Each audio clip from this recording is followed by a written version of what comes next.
Gandhi Sarovar project పేరుతోనైతే ప్రజల నివాసాల్ని తొలగించాలని చూస్తున్న కాంగ్రెస్ సర్కార్కి ఈ భారీ వెంచర్ ఎందుకు కనిపించడం లేదు అని కవిత నిలదీసిన పరిస్థితి.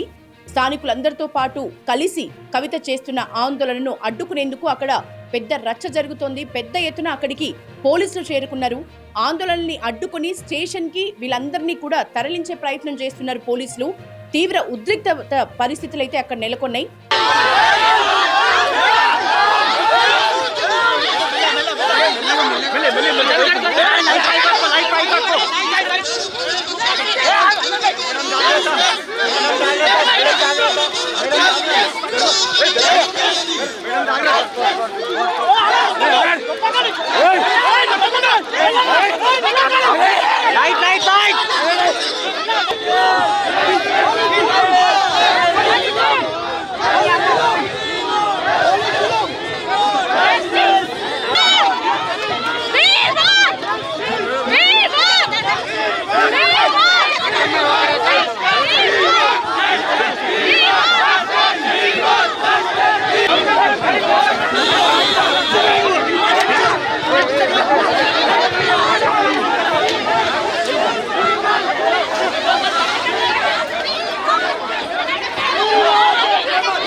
అనవసరంగా పోలీసులు వాళ్ళ బలప్రయోగం చేసి మరి మమ్మల్ని అందరూ కూడా అరెస్ట్ చేయడం చాలా అన్యాయం.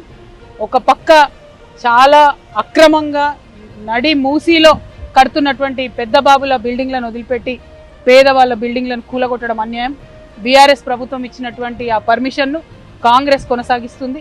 ఆనాడు జరిగిన అవినీతిని వీళ్ళు కూడా ఈనాడు కొనసాగించడం అల్టిమేట్గా పెద్దల పక్షాన ప్రభుత్వాలు ఉన్నాయని చెప్తున్నారు.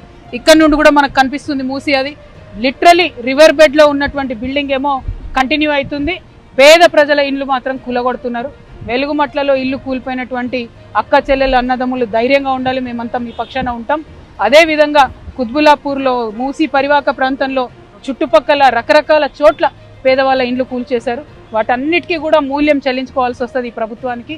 ఇది అన్యాయం, అక్రమం, దారుణం. మేం మాత్రం వదిలిపెట్టేది లేదు. ఇది ఏంటో హైడ్రా రంగనాథ్ గారు చెప్పాలి.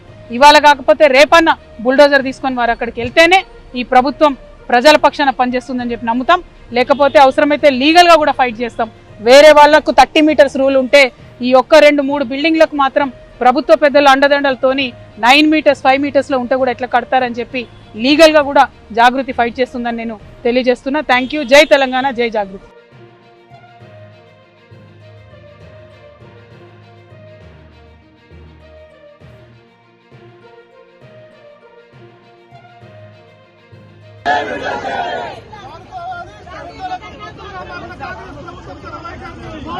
Hey,